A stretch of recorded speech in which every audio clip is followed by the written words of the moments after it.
Question क्या है? पहला क्वेश्चन है 156 का अभाज्य गुणनखंड करना है, तो 2 से कटाते हैं और 2 से 39, फिर 3 से 13। तो आंसर आपका हो जाएगा 156 बराबर 2 गुना 2 3 गुना 13। अब 96 और 404 का कह रहा है कि HCF 4 है, तो एलसीएम निकालना है। तो आपको याद रखना है कि एलसीएम का फॉर्मूला होता है कि फर्स्ट संख्या गुना सेकंड संख्या बाय HCF कितना है 4, ये सूत्र से बनेगा। तो 4 से हम लोग इसको कटाएंगे तो 101। अब इसको अगर हम गुना करते हैं 96 और फिर 96, ठीक है। उसके बाद देखिए, इसके बाद है 12, 15, 21 का एलसीएम निकालना है। तो आप ऐसे डायरेक्ट भी निकाल सकते हैं, जिस मेथड से आप बच्चे से बनाते आ रहे हैं बचपन से, उस मेथड से भी बना सकते हैं। 3 से कटाएंगे, हो गया। अब क्या करना है हम लोग को, इसका एलसीएम निकालना है। तो 3, 4, 5 इंटू 7, क्यों? क्योंकि इससे तो ये कटेगा नहीं। 4 तिया 12 पंचे 60 और 6, तो हो जाता है 420। अगला क्वेश्चन है धनात्मक विषम पूर्णांक किस रूप में नहीं हो सकता? तो धनात्मक विषम पूर्णांक किस रूप में नहीं हो सकता? तो याद रखना है कि 6 + 2 के रूप में नहीं हो सकता, क्योंकि ये दोनों क्या है, सम संख्या, 2 से कट जाएगा। द्विघात बहुपद x² - 5x + 6 का शून्य क्या है? सबसे पहले हम लोग इसका गुणनखंड कर लेंगे, ठीक है। तो 6x² होता है, 6 को अगर हम कटाते हैं तो 2 तिया 6, तो x² यहाँ हो जाएगा 3x 2x + 6। तो x² 3x - 2x + 6, इसमें कॉमन आएगा तो x - 3, इसमें 2 कॉमन आता है तो x - 3। अब यहाँ होता है x - 3, तो x - 2। हम लोगों को शून्य निकालना है, तो x - 3 बराबर 0, तो इसलिए x बराबर 3 होगा, और x - 2 बराबर 0, तो x बराबर 2 होगा। अब इसमें कह रहा है कि x² + ax - b के शून्य बराबर और विपरीत हो, तो a बराबर क्या होगा? तो यहाँ पे देखिए क्या है कि अगर इसमें बराबर और विपरीत है, तो यदि हम a का वैल्यू 0 रख देते हैं, तो आंसर देखिए क्या होता है, ax - b। तो x² a का वैल्यू हो जाएगा 0 इंटू x - b, तो आपका बच जाता है x² - b। तो अगर हम x² को उस साइड रखें तो b आता है, तो x बराबर होता है √b।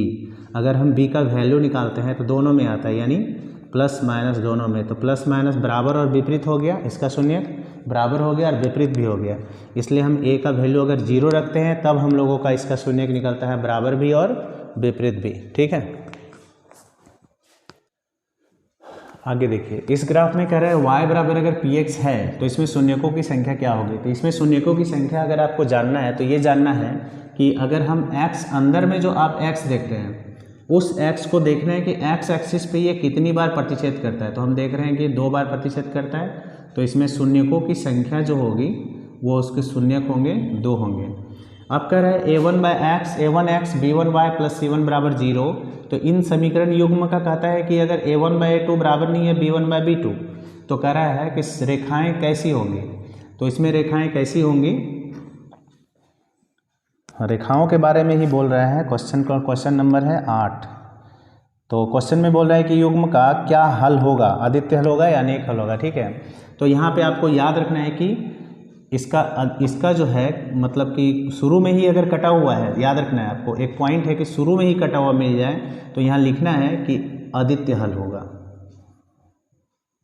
आदित्य हल होगा, ठीक। क्योंकि शुरू वाला क्रॉस वाला जो ऑप्शन होता है ना, इसमें आपको एक बार फिर से बता दें, देखिए a1/a2 बराबर नहीं है b1/b2 बराबर नहीं है c1/c2। अगर ऐसा आता है तो आदित्य, हम लोग पढ़े भी हैं। और अगर a1/a2 और b1/b2 बराबर c1/c2, तो इसका आंसर होता है अनेक। और अगर a1/a2 बराबर b1/b2 बराबर नहीं है c1/c2, तो कोई हल नहीं। ये सिस्टम हम लोग पढ़े भी हैं, ठीक है। तो यहाँ पे आपको इस चीज़ को याद रखना है। थोड़ा सा इधर बता देते हैं आपको, स्क्रीन घुमा देते ताकि आप पूरा देख सके। तो कोई हल नहीं होता है इसमें, ठीक है। अब यहाँ पे कह रहा है कि कितने हल होंगे, इस तरह से अगर है तो कितने हल होंगे, इस सवाल को समझिए। तो 2x 3y, 5 को इधर ले आएंगे, -0, और यहाँ पर क्या है 4x प्लस 6y माइनस 15 बराबर 0।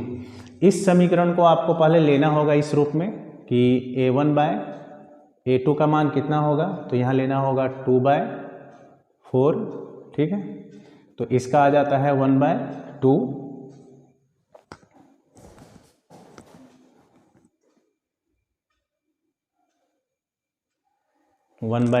अब इसके बाद है दूसरा है b1/b2।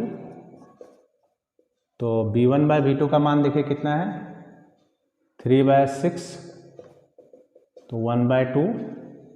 और तीसरा हो जाता है c1/c2, तो -5/-15, तो 5/1/3, तो यहाँ हो जाता है 1/3। तो हम देख रहे हैं कि तीनों का मान आपस में देखिए दो ठो का तो बराबर है लेकिन एक का बराबर नहीं है, ठीक। तो इसमें आपको एक ट्रिक भी बताते हैं। इसमें ट्रिक क्या है ना, पहाड़ा पढ़ के देखिए आप, 2 दूनी 4, 3 दूनी 6, 5 तिया 15। तो हम इस तरह पहाड़ा पढ़ के देख सकते हैं कि दोनों बराबर है, ये नहीं है। तो इसका ऑप्शन हो जाता है कि a1/a2 बराबर नहीं, यहाँ दोनों बराबर है b1/b2, लेकिन तीसरा बराबर नहीं है c1/c2। तो अभी उस जगह हम बताए थे कि इसका कोई हल नहीं होता। क्वेश्चन में कह रहा है कितने हल होंगे, तो इसका आंसर होगा कोई हल नहीं होगा, ठीक है। यदि रैखिक समीकरण युग्म असंगत है तो उनके द्वारा निरूपित रेखाएं क्या होगी। अगर रैखिक समीकरण युग्म असंगत है तो असंगत इसी के कंडीशन में होता है, ठीक है। और असंगत में क्या है, कोई हल नहीं होता। जब कोई हल नहीं होता है तो रेखाएं क्या होती है, समांतर होती है। इसको याद रखना है आपको, समांतर होती है, ठीक है, याद रखना है आपको। फिर से एक बार यहाँ रिपीट कर देते हैं सूत्र को कि a1/a2 बराबर b1/b2 बराबर नहीं c1/c2। अगर ये है तो संगत है। 2 कंडीशन में संगत होता है। एक और ले लेते हैं, a1/a2, b1/b2 और c1/c2। इन दोनों कंडीशन के लिए होता है संगत। और असंगत जब होता है तो वो होता है a1/a2, b1/b2 और नहीं होगा c1/c2। तो इसके लिए हम लोग लेते हैं असंगत, ठीक है।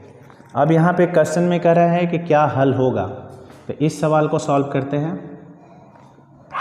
5x 3x और यहाँ है 3x प्लस 2y बराबर 1, समीकरण फर्स्ट, समीकरण सेकेंड। इसमें जो माइनस वाला है ना उसी को बराबर करने से ज़्यादा बेहतर होता है। तो 2 पंचे 10, 2 तिया 6y और 2 अट्ठे 16। याद रखना है कि इसको हम विलोपन विधि से बना रहे हैं। इस विधि का नाम भी आपको याद रखना है, बढ़िया रहेगा इससे। तो 3 तिया 9, 3 दूना 6y, 3 एका 3, ये कट गया। 10 में 9 जोड़ देते हैं 19 और 16 3 भी हो जाता है 19। तो x बराबर 1। अब हम लोग क्या करेंगे, किसी एक समीकरण में मान रख देंगे 3/8y, 5 × 1 और 3 × y यानी कि 3y बराबर 8। तो -3y बराबर 8 - 5, -3y 5, यहाँ हो जाता है 3, कैंसिल होगा तो y बराबर -1। तो आपका आंसर 1 और फिर y का मान होगा -1। तो आप लोग ऑप्शन में मिला लिया करेंगे कि कौन सा ऑप्शन है, ठीक है। रैखिक समीकरण युग्म में जिसका कोई हल नहीं होता क्या कहलाता है। जब कोई हल नहीं होता है तो याद रखना है आपको कि वो असंगत कहलाता है, ठीक है। समीकरण युग्म में x प्लस वाई बराबर 7, तो इसको सॉल्व करने आप लोगों को बताए थे। सेम उसी तरह फिर से बता देते हैं, x प्लस वाई बराबर 7 और x माइनस वाई बराबर 1। तो y कैंसिल, तो 2x 8, 2 से कटाते हैं 4 बार में, तो x बराबर होता है 4। तो यहाँ लिखेंगे x प्लस वाई बराबर 7, तो यहाँ 4 प्लस वाई बराबर 7। तो y 7, 4 उस साइड भेज देंगे तो माइनस होगा और यहाँ होगा 3, ठीक है। द्विघात समीकरण में पता करना है कि द्विघात समीकरण है या नहीं है। तो शुरुआत करते हैं पहला क्वेश्चन से। यहाँ है x प्लस 1 का स्क्वायर और यहाँ है 2x माइनस 3। तो सॉल्व करेंगे तो x स्क्वायर 2x प्लस 1 होगा और 2x माइनस 6 होगा, ये कैंसिल होता है। तो x स्क्वायर प्लस 1 बराबर -6, तो x स्क्वायर -6 प्लस 1, तो x स्क्वायर 7। तो 7 को आप एक काम करें, यहीं से इसी को इस साइड ले आए, तो x स्क्वायर प्लस 1 प्लस 6 बराबर 0। तो x स्क्वायर 7 बराबर 0। तो इसका हम घात जो देख रहे हैं वो घात है 2, तो यह द्विघात समीकरण है। क्वेश्चन में है या नहीं, तो यहाँ देखना है, हमको पता करना है द्विघात समीकरण है, तो द्विघात समीकरण है। अब कह रहा है कि यदि द्विघात समीकरण में का एक मूल 4 है तो k का मान ज्ञात करना है। ठीक है, इसका तो 3x² kx + 4 = 0, इसका एक मूल दिया हुआ है। तो सबसे पहले हम लोग अल्फ़ा प्लस बीटा, इसमें अल्फ़ा और बीटा का मान ज्ञात करना है, और नहीं k का मान ज्ञात करना है। हम लोगों को k का वैल्यू चाहिए। अगला सवाल है, यदि द्विघात समीकरण 3x² + kx + 4 = 0 का एक मूल 4 है तो k का मान ज्ञात करना है। ये बहुत ही अच्छा सवाल है, देखिए ध्यान से। ठीक, थोड़ा सा डिफरेंट टाइप का है। 3x² kx + 4 = 0, तो सबसे पहले हम लोग a का मान 3 और b का मान k और c = 4 ले लेते हैं, और सवाल ले लेते हैं यहाँ से कि अल्फ़ा इंटू बीटा का फॉर्मूला होता है c/a। तो अल्फ़ा हम लोग इसको मान लेते हैं, जो एक मूल दिया हुआ है उसको हम लोग अल्फ़ा मान लेते हैं, और हम लोगों को k का मान ज्ञात कर रहे हैं। तो अल्फ़ा का मान अगर हम 4 रख लेते हैं, और यहाँ बीटा c का मान है 4, a का मान हो जाएगा 3, ये 4 कैंसिल होने के बाद बीटा का मान हो जाता है 1/3। अब हम लोग निकाल लेते हैं एक बार, अल्फ़ा इंटू बीटा का फॉर्मूला होता है, अल्फ़ा इंटू बीटा तो लिख चुके हैं। अब हम लोग लेते हैं अल्फ़ा प्लस बीटा का फॉर्मूला, तो -b/a। अल्फ़ा का मान हम लोग अभी बोले 4 ले लेंगे, बीटा का मान ले लेते हैं 1/3, और बी का मान ले लेते हैं k, और a का मान ले लेते हैं 3, इसके नीचे 1। इन दोनों का एलसीएम लेते हैं तो 3, 4 को 3 से 12 और 3 को 3 से 1, और इस सेट जो बच जाता है वो -k/3, 3 कैंसिल होता है, तो -k बराबर हो जाता है 13, यानी कि 13। तो k बराबर होता है -13। ठीक, ऑप्शन में ये देखिए कि है कि नहीं। अगर आप लोग का आंसर इतना ही आया है तो अच्छी बात है, नहीं आया है तो ज़रूर बताइएगा। ठीक ना।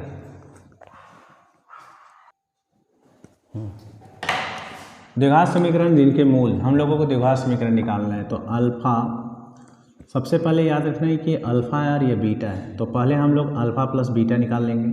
तो 2 + -2 यानी 2 - 2 = 0। फिर अल्फ़ा इंटू बीटा निकाल लेंगे, 2 × -2 यानी कि -4।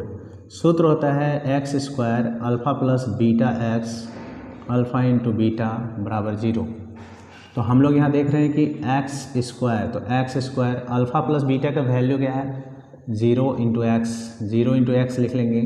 अल्फ़ा इंटू बीटा का मान है -4 = 0, तो x² और फिर -4 = 0 आंसर। अब कह रहे हैं 4x² + 4x + 1 के 0 माने मूलों की प्रकृति क्या होगी। तो सबसे पहले हम लोग a का मान ले लेंगे 4, b का भी 4 और c का भी 1। फिर हम लोग निकाल लेंगे d, b² - 4ac। तो d आप लोग जानते होंगे विविक्तर या विवेचक बोलते हैं, तो b² में होगा 4 का स्क्वायर, 4 इंटू a का मान 4 और c का मान 1, तो 16 और फिर 16 = 0।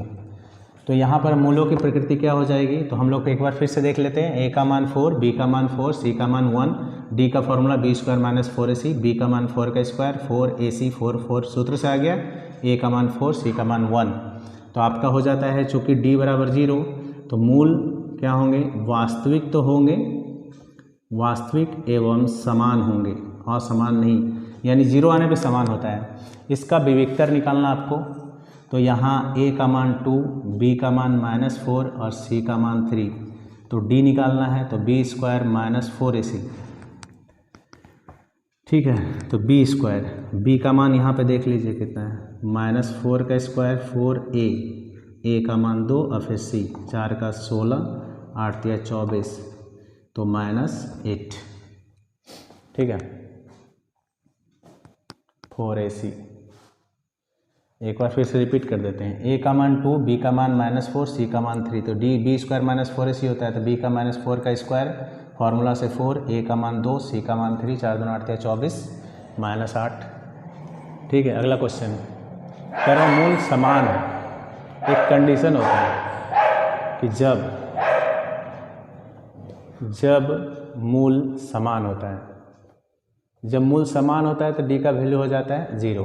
तो डी हम लोग अगर निकालते हैं तो डी का फॉर्मूला होता है b² - 4ac बराबर 0। तो b का मान कौन है, -4 का स्क्वायर 4, a का मान तो a ही है, c का मान है 1, तो 4 का 16 फिर 4a बराबर 0। तो अब हम लोग लिखते हैं यहाँ -4a, 16 उधर भेज देते हैं। तो यहाँ 16 जैसे इधर आएगा तो -16 होगा, माइनस माइनस प्लस, 4 से घटाते हैं 4 बार में तो a बराबर हो जाता है 4। ठीक है, इसका मूल निकालना है हम लोगों को। इसका मूल कैसे निकालेंगे, तो वही गुणनखंड करके 2x और x +2 बराबर 0। तो x² और 2x - x +2 बराबर 0।